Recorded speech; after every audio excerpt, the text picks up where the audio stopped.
រុនសួស្តីបងប្អូនបាទថ្ងៃនេះពេលថ្ងៃអត់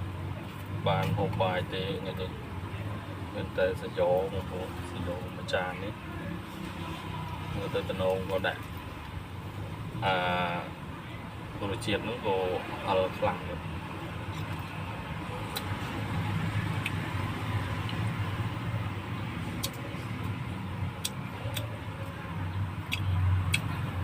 ថ្ងៃបងប្អូនពេលថ្ងៃហេវ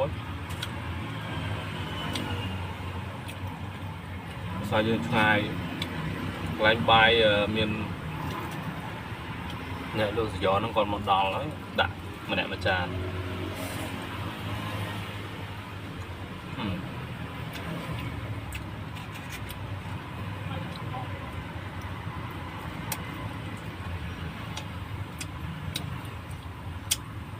នៅខាងបាត់ដំបងក៏ឆ្ងាញ់ដែរបងប្អូនអានេះគឺមួយចាននេះ5000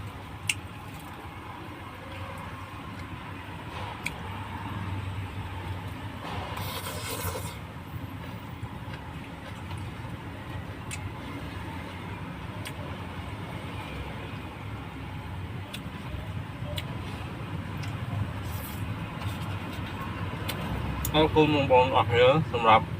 ជួយ share និង like វីដេអូរបស់ខ្ញុំបាទផងដែរអរគុណច្រើន